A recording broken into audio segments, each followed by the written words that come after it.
Welcome to Buckets. I am your host, Brandon Anderson, back with Jim Turvey. The dynamic duo is back, Brandon and Jim, and we are here presenting your Game 1 Western Conference Finals picks and best bets and preview. I think this is possibly the most important game of the playoffs so far. It is a huge, pivotal game. It is going to be awesome. We will get into it, as always, sponsored by BetMGM, the king of sportsbooks. Buckets coming to you all week long. In your feed already should be series previews in depth from Matt Moore and I on both the Eastern Conference Finals, that is ever so exciting to watch, and this Western Conference Finals. You'll get a little bit of overlap on that today, but I'm excited to hear Jim's thoughts on the series. Also, Buckets Live coming to you as you listen to this tonight, Wednesday, following this huge Western Conference Finals game.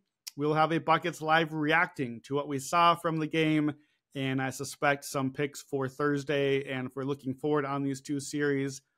I believe, Jim, that we are every other day. We go East Coast, West Coast, East, West, all the way. I don't think we have any extra days off until these series are wrapping. So we're in it now. We're in the long game. Whatever the Avengers quote is I'm trying to come up with. We're that one.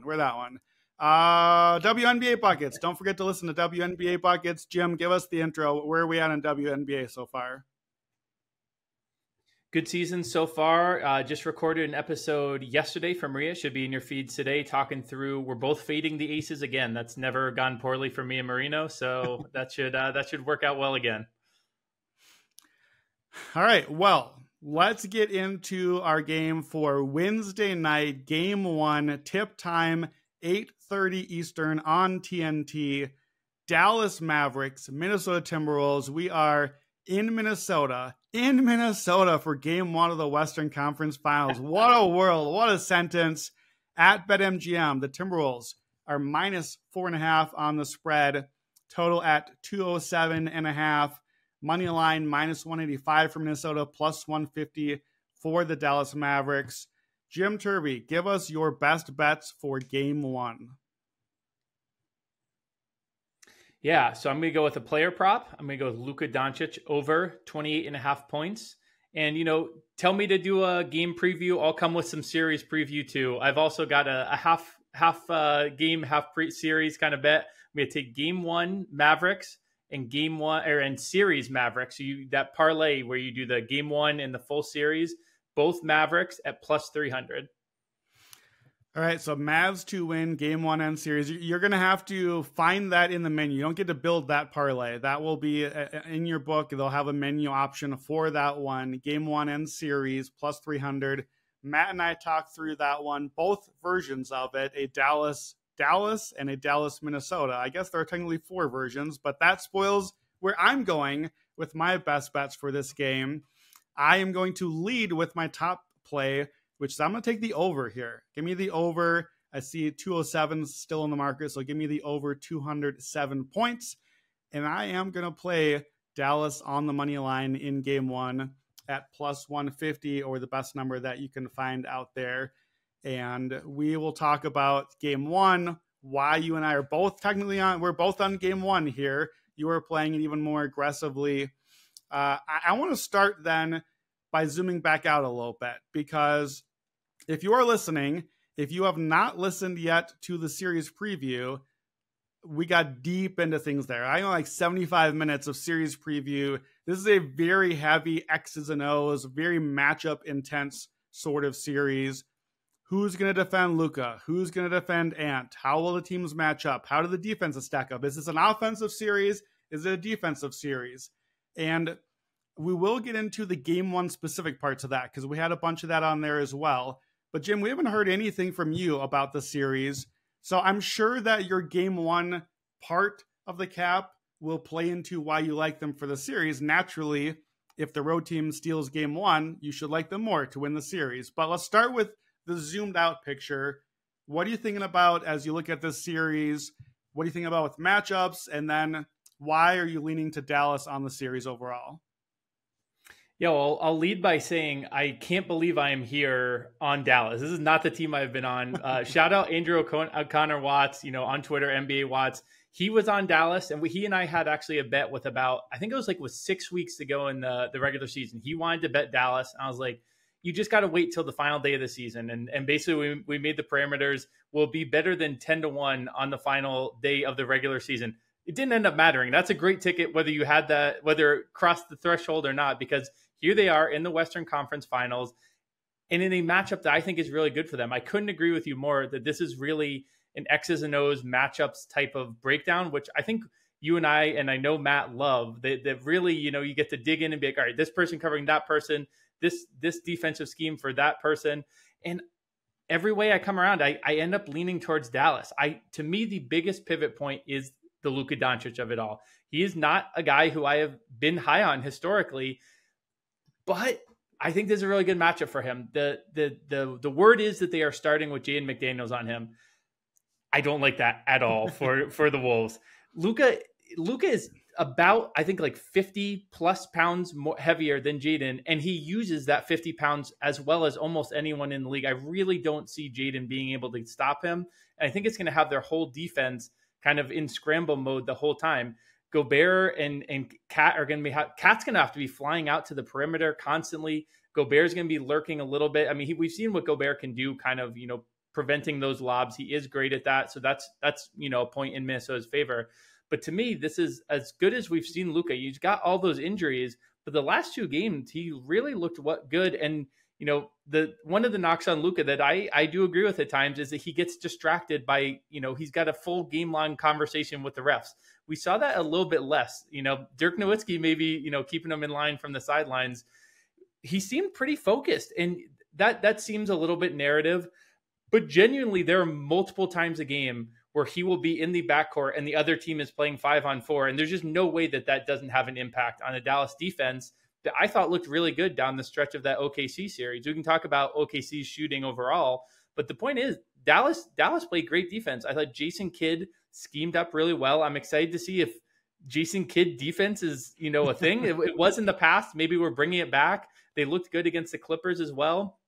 And this is a Minnesota team that I think can be offensively schemed pretty hard, that when they're beating teams and when they're cooking, they're looking good on that side of things. But we've seen Minnesota's offense go missing at times. If Luka's locked in on that side, they're not turning the ball over. That's something maybe you and I will talk about in a bit. I know you're a 4 factors guy, and that's something I have circled for this series as well. If they're not turning over and giving them, those quick possessions, and Luka's working his way back on defense, I really do think that Dallas has a really good potential matchup in this series. And then getting them, so if we look at the series, if I talk about specifically about this bet, the game 1 and the series. So game 1, they're plus 150. That's 40% implied. This 300 number says 25% implied. If they go out there and win that first game, I think that the gap that they are implying between 40 and 25%, it should actually be even greater than that. If you get that game 1, I really do agree with you. This is incredibly pivotal game 1. And it's one that I lean towards Dallas in the game. And that in part leads me towards leaning on their side of things for the series as a whole. Yeah, that's good stuff. I agree with a lot of that. And the Luka coverage thing, and we went deep into that on the series preview. Is it McDaniels? I don't know. It doesn't have the size. Like you said, he's giving up a lot of half. There's a lot of strength. Luka's game is a lot about strength there. It's probably not Nickeil Alexander-Walker. He's like a smaller version of Jaden McDaniels, which was great last round against Jamal Murray. Luka Doncic, not Jamal Murray. Notably, not Jamal Murray. So it's a different matchup. It is a harder matchup for Minnesota. I wonder if Kyle Anderson maybe could be the guy.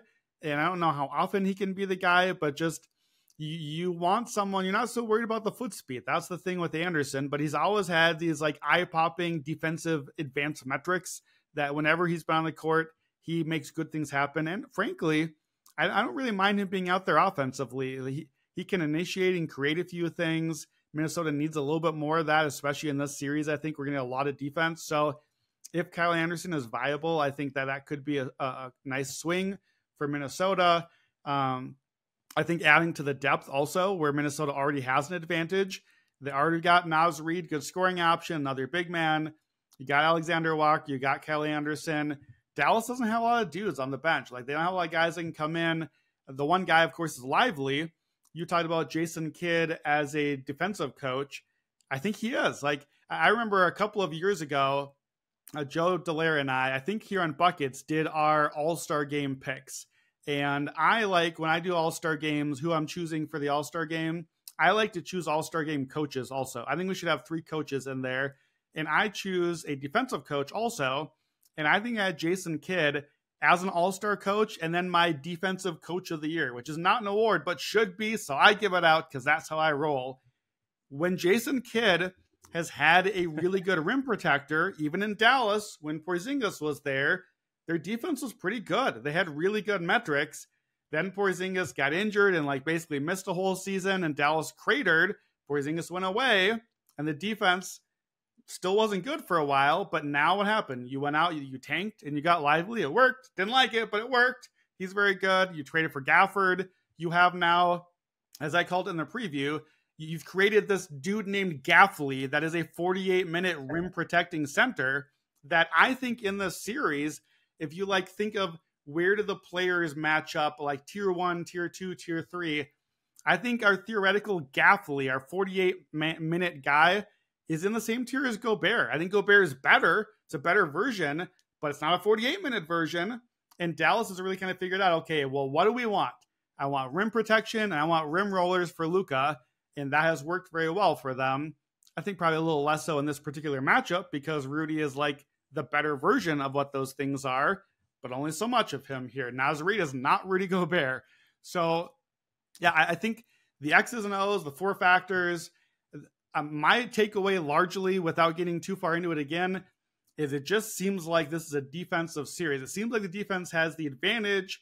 I think it's kind of an ugly, grindy series, which is interesting because my natural instinct then is to think, okay, this feels like an unders sort of series. And as you may recall, Jim, my best bet for the series for game 1, not for the series, but game 1 is the over here.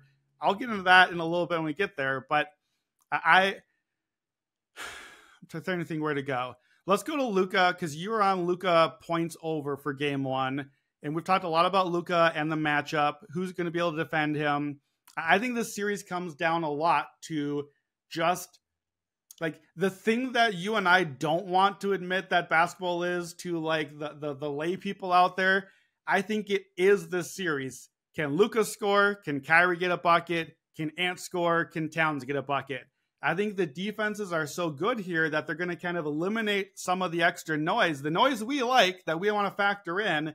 And I think it's going to have to be a lot of times, is it Luka or is it Ant? And that's why I'm a little bit worried about the series on the whole, because I still rather have Luka than Ant. As far as right now, as what we're seeing, Luka has been awesome. Ant still has to prove that he's here. So talk to me about Luka, why you're on his points, why specifically in game 1 is this a play for you?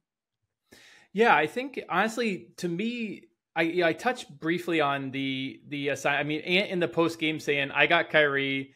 I'm curious how long that lasts because I do think that the Jane McDaniels of it all is just it's not going to be tenable. I'm curious if it doesn't become tenable in a way in which Luka's assists actually really jump because he's able to get such good positioning. The defense is going to kind of cave and he's kicking out to shooters. So I also don't hate, if you're looking at points plus assists. I really just think Luka is in a good position to start this series. And I'm really curious to see what the adjustment will be for Minnesota. And in a lot of ways, I think, throughout the postseason, we've talked about how Dallas, in a way, they're like the least confusing team because they make the least sense. If that they just do the shooting variance thing. Like that's all it is. There's not a whole lot to dive into there. Minnesota, on the other hand, they've got all these potential matchups. They got all these potential pieces. I think that there's 2 really key swing elements on the Minnesota side of things. I think the Dallas side of things is, do they hit their shots? Is Luka focused? Is Luka healthy? I think it's like almost that simple on the Dallas side of it. Like you said, the Minnesota side of it, I think is a little bit more interesting. I think there's 2 factors I would love to hear your opinions on.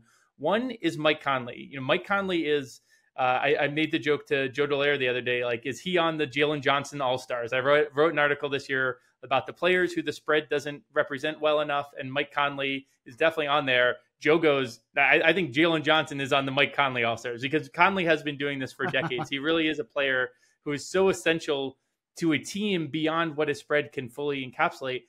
I'm a little bit nervous about him making it through a full series, because that calf strain is something that the doctors did a great job to get him in shape for those key game 6 and 7. And we saw how important it was. They came back and they won those games. If he's not out there, or if he regresses at some point, if he re-aggravates, that to me it's a non-zero factor that I think is a very big factor. And then the other part of things is Cat. Cat has been awesome this postseason. He really has impressed. I still have a little bit of hesitation. I'm sure you as a Wolves fan have some hesitation still about Towns. Even when he's doing well, we get the corny salute, and like it's so easy narratively to say, man, this guy is a fraud. Do you think that is more a narrativization? So I'll send those two questions to you. Conley, Are you all worried about re-aggravation of injury? And Towns, do you think that the Towns as a fraud is more narrative than it is actual at this point? So I only answer briefly because we literally answered both of these in the series preview, because these I think are very important, pivotal questions. I think this is a great matchup for Karl-Anthony Towns. I looked at Towns to win MVP for the series, because if he's what he's supposed to be, PJ Washington, my man, you got nothing on Karl-Anthony Towns. Like, this is the series for Karl-Anthony Towns to be the dude that he's supposed to be, the prince that was promised. And man, the fan in me that has watched the whole career, all 9 years, I am ready to be hurt by the Timberwolves. I am in. I'm ready for the ride. I don't think I'm quite there yet on Towns. Everyone else, the national media, spent the last few days crowning Karl-Anthony Towns. We made it. See, 16-game player. He's here. And look, for the few games we just watched, he was awesome. I was so happy for him specifically to get that win. I've watched that press conference clip of how they've been losing for 20 years and his voice goes way up. I've literally seen that 300 times by now. He needs to keep doing that. It's not narrative. In big moments, in the biggest moments, in the playoff games in the past before this season, he gets the stupid ticky-tack foul. He gets the moving screen. He gets frustrated and takes bad shots, or he checks out and doesn't do stuff for that's the thing that he has done in the past. Maybe he's shaken that now. I hope that he has. I think that would be so awesome. I would love that for him. We're going to find out this series, because it's going to be a spot that he needs to step up in that way. Mike Conley, I think that is a real question. I brought up the depth thing. I think on Dallas' side, a little bit less so, but don't forget, toward the end of game 6, Daniel Gafford picks up some injuries. He didn't really get to be able to finish out the game there for them, maybe because this Lively was playing so well, turned into Shaq for an hour. Derek Lively. In my notes, I was looking today, I forgot Derek Lively wasn't even a sure thing to start the series out when the playoffs started. He had some family things he had to deal with, and he had a knee issue that he was dealing with. So if I'm capping that Gaffley, whatever I'm calling them, is this Rudy Gobert tier type player, not anymore. You take one of those guys away, you ain't got 48 minutes. That's not the same anymore. And if you suddenly lose one of those dudes, and Dallas doesn't have Maxi Kleber yet either, that is a huge problem. And emphasis on huge, just as much as I agree with you. We saw what happened when Conley went out in game 5. It was ugly because Minnesota's offense isn't great anyways. It's an average offense and an elite, hyper-elite defense. When Conley was out, Denver had no reason not to send all the dudes in the world at Ant and say, what are you going to do about it, Minnesota? Because nobody else out here can create and can beat us. It's just Ant. If we take him away, we don't believe you can beat us. And they got run off the court that way. It's part of why I'm a little bit excited about the idea of Kyle Anderson. That's not going to solve that problem, but just add a little bit more creation there. I think you're right, though. As I'm not a neutral fan, but as a neutral fan of basketball, the thing that I want least to see happen is to be right about the Conley injury being a concern, or about Lively and Gafford, because I think either one of those, if they did happen, could swing the series hard. And my best bet for the series, Jim, was over 5.5 games. Matt correctly challenged me that the injuries were the concern that could possibly make me lose the bet. And I don't like to injury cap, but I think that that's true. If either Conley, I mean, obviously, like the stars, if Luka gets hurt or if Ant gets hurt, like heaven forbid. But Conley is that important. The Dallas Bigs are that important that if something happens with existing injuries that makes them worse, I think that is a big swing factor. I think, too, we need to take into account this is the most rest Mike Conley is going to have for the rest of the series in game one. And more importantly, I think this is the healthiest Luka is going to be right here in game one. So I like your bet for the Luka points over. We talked about it briefly on the series preview. I think Luka's going to score a lot. I think Minnesota is going to defend him starting with Jaden McDaniels until proven otherwise.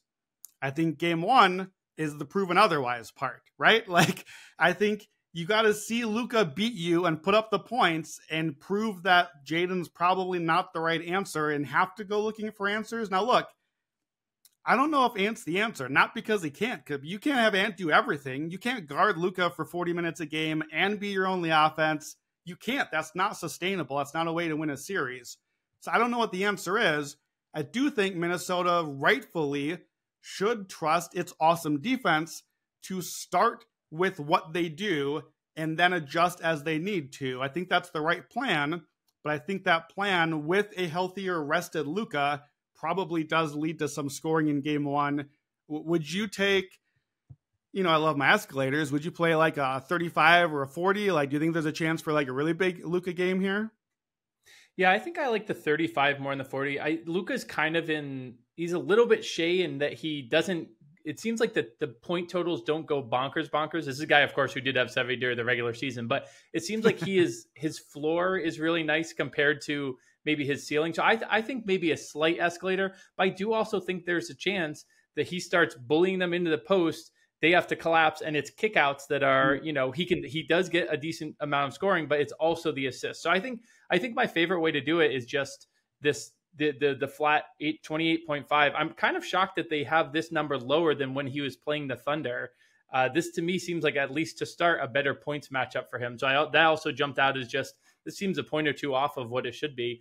I also was thinking in terms of, while we're talking player props here, I know Joe Delera posted Rudy Gobert rebounds. Obviously love that. Joe and his props are always killer. It's probably moved a little bit, but I think he probably, if you're looking for the escalator, we'll use escalator here because Joe's not here. If you're looking for the escalator, Rudy rebounds might be a good look.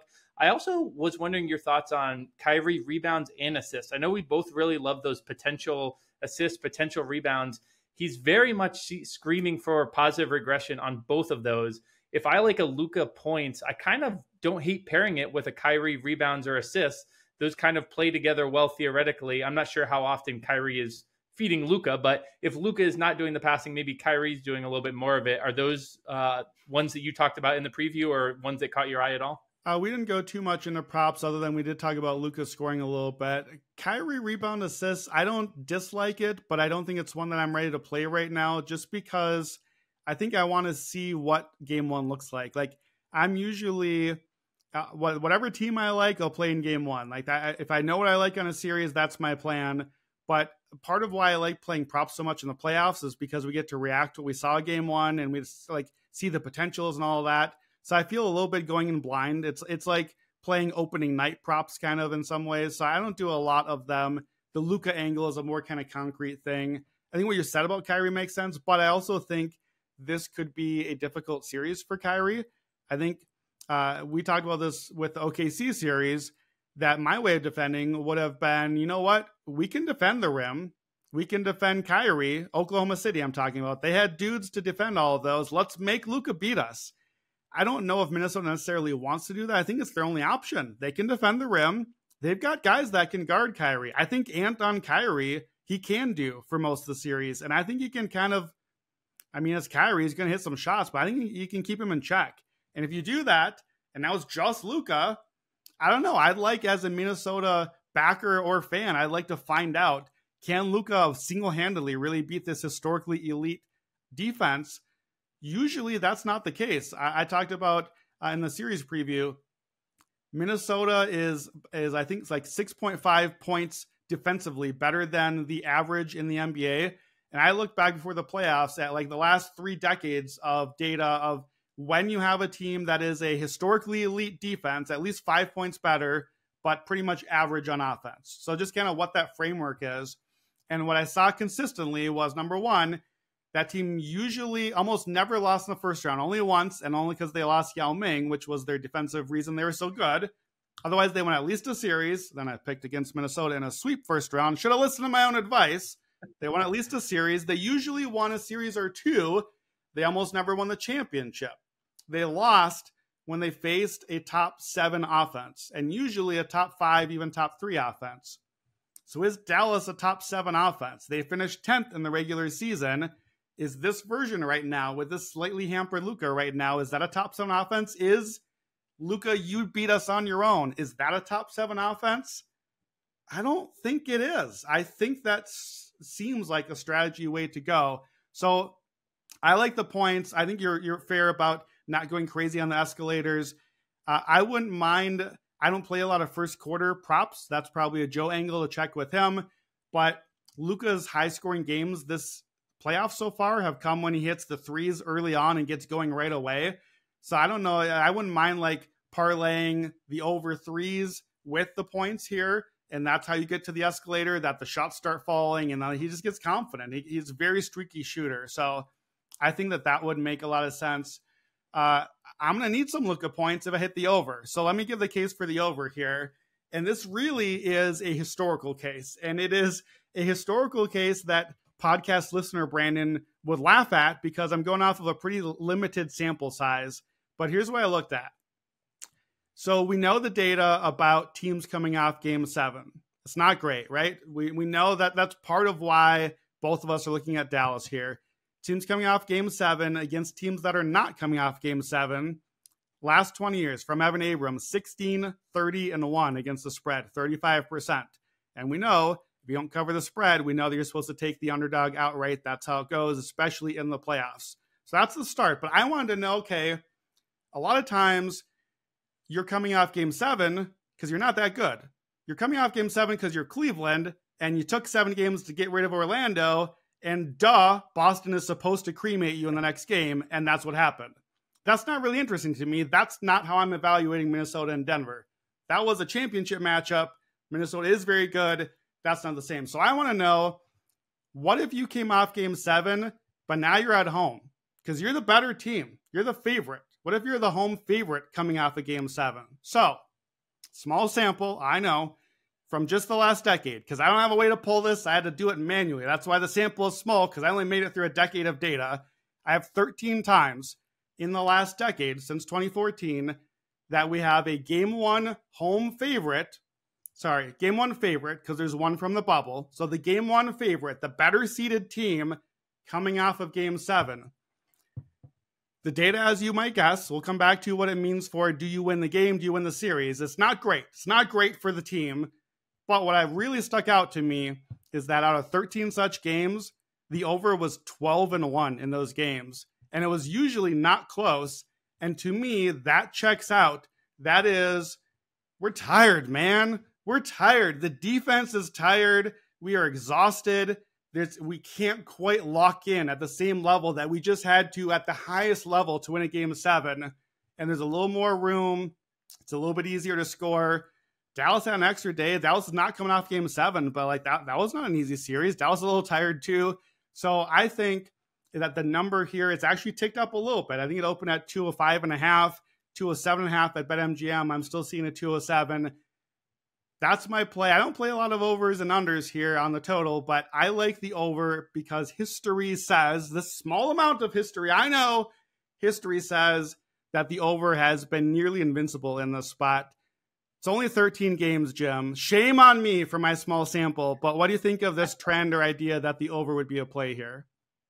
Yeah, I do think there's something to it. I appreciate the going back and, I picture you've got like you got like a quill and ink and you've got like you're writing it down on parchment. I figure that's how you're doing it.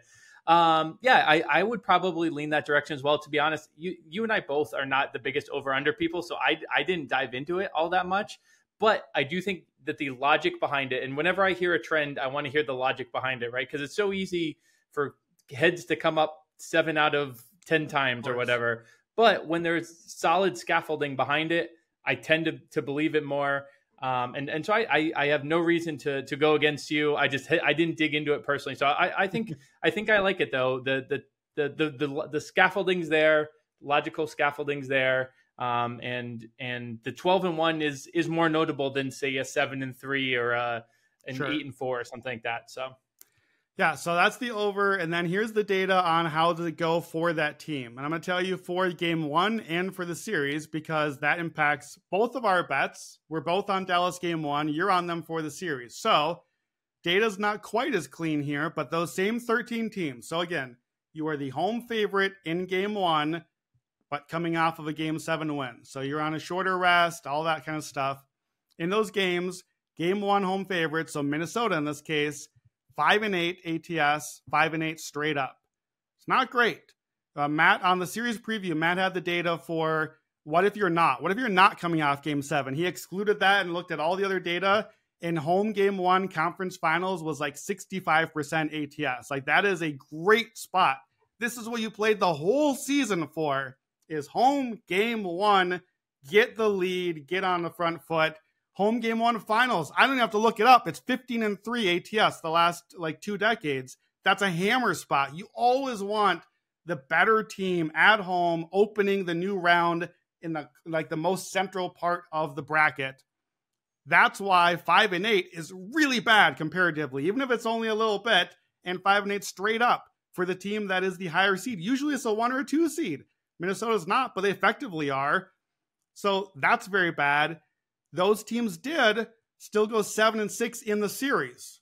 They did still basically kind of come out okay on the series, but 7-6 is not great. If you're the home favorite, you don't want to be better than 7-6. That's not great. So that's still showing that losing game 1 is bad. And 4 of the times, both teams are coming off game 7. If you take that part out so that you don't really have that advantage anymore, now the favorite is only 3-6 in the series. So it's again much more glaring there. So to me, all of that, again, it's a small amount of data, but it's enough of kind of what makes sense logically of this tired team showing up, the battle of the attrition, the way the miles are adding up. It's not just game 1. It's the course of the series. You don't just magically get healthier after game 1. We are every 2 days all the way till the end. So I ended up kind of talking myself into at least a position on Dallas in the series based on the fact that I like them so much in this game 1 spot. I have to point out, Jason Kidd, lifetime ATS in game 1 in the playoffs, 2-7 ATS, 2-7 straight up. Not great, my man. Luka Doncic, as good as he is, in the first game he's played in a playoff series, 1-6 straight up. 1-6 straight up for Luka, his first game in a series. I don't love that for my Dallas moneyline bet, but I think that this is at least close to a coin flip, and I'm getting a plus 150 on it. I think that the history suggests that actually Dallas might be in a better spot here to steal one, and this is such a huge game. Luka is as healthy as he's going to be. The history stuff really, it can't tell you have to bet Dallas, but it should make you very nervous about betting Minnesota in this spot. So I am not betting Minnesota here. I am betting Dallas money line. How much of the game 7 part played into your game 1 position and then the game 1 series? Like, is it all a domino effect for you, or how much did that play into your cap? Honestly, it played a little bit of it is a factor that you have to account for, but to me, I really was more on the matchup side of things and just really not loving what Minnesota has to throw at Luka. Because even if they do switch off of Jaden, it's probably Ant. There's no great fit. Like you said, you don't want Ant to have that big of a burden both ways. So I really do think that it's to me more of a, I like what I'm seeing from Dallas. I like what I'm seeing from Jason Kidd. I can't believe I'm saying these words, but those are two things that I really like this postseason. And Minnesota has been awesome, but there is a little bit of wear and tear. And more importantly, the roster alignment. It's kind of this rock, paper, scissors right now, because ironically, even though I think I like Dallas in this series, if we look ahead towards a potential finals matchup with Boston, I actually think Minnesota could scare them a lot more. So it really is this, when you get to the final stretch, there's a lot of rock, paper, scissorsy type stuff. And a lot of it comes down to who you have the personnel to match up with. Minnesota had great personnel to match up with Denver. I don't think they have as good personnel to match up with Dallas. And I think that in what should be a theoretical coin flip series, but you're getting plus money on Dallas, to me, that was enough to be on the Dallas side of things. I like it. All right, we got to wrap up here. Do you have any other props, any other angles to get out before we get out of here? No, I'll just note one more thing. The only other thing I had in my notes that we didn't get to touch on was the turnover stuff of it all. And I do think if you're a Minnesota fan, this could be interesting. So Minnesota forced the 6th most turnovers this season. Dallas turned it over the 4th least. However, Dallas in the postseason has been turning it over more. And we've seen what Minnesota can do defensively and really hound the ball. I think if Minnesota is coming out on top, that is a non-zero factor, and it could really be a big factor. And so as we watch this series, if we're having some coin flippy games, but the turnovers are kind of a noticeable trend and they're trending high, I'm going to start to maybe be like, well, Minnesota really has something figured out here. And I think that's pretty key for an offense that doesn't always get easy buckets. If they can get those points off of turnovers, that'll be really big for them. So that's something to keep an eye on. I think more from the Minnesota side of things than Dallas in particular. Yeah, to me, that screams Luka turnovers overs. Like that, I'm not going to play it in game 1, but especially because we think so much is on him and he's going to have to go do the thing. Then you got, like, I know Matt gave out Jaden McDaniels steals leader as a possibility. That's going to be on Luka. That's where the matchup's going to start. So I think that's an angle to keep an eye on. Jim, before we get out of here, I can't help but note to our listeners, a week ago, we gave ourselves like a 30-second pick. I'm springing this on you. Wednesday night, as you and I watch Western Conference Finals Game 1, we will also, I'm sure, be avoiding and then watching the season finale of Survivor. Give me a 10-second pick. Who you got? Who's winning the whole thing? Oh boy, you did spring this on me. I will say it's Charlie. I came around. That was your pick last time. He's positioned himself well. I think he's got a lot of friends on the jury. I think not all the folks left have necessarily positioned himself perfectly. Sorry to David. Hopefully he took off his headphones in time to not have this spoiled. I'm going with Charlie. I'm coming around, but he's still my guy on my roster, so I'll take him. I'll take it. All right, I'm calling the upset. Give me Kenzie. It's Kenzie against Charlie or Maria in the finals. Ben is the third wheel. It's a tie. We're getting a tie, 4-4. It goes to Ben. Ben's the tiebreaker vote. Ben votes for Kenzie. Kenzie wins Survivor. That's my pick. Watch it after the game. After Buckets Live, then you can watch Survivor. After all that stuff, our best bets from the episode. My best bet is the over 207 and give me the Dallas money line plus 155. You are on Luka over 28.5 points in game 1 and Dallas game 1 plus Dallas series plus 300. Those are our best bets. Got our Survivor bets. We got the whole thing. I think this is the biggest game of the season. Enjoy it. We will enjoy it. I will enjoy it more if the Timberwolves win. We'll see you there. We'll be back with more buckets. In the meantime, let's get buckets.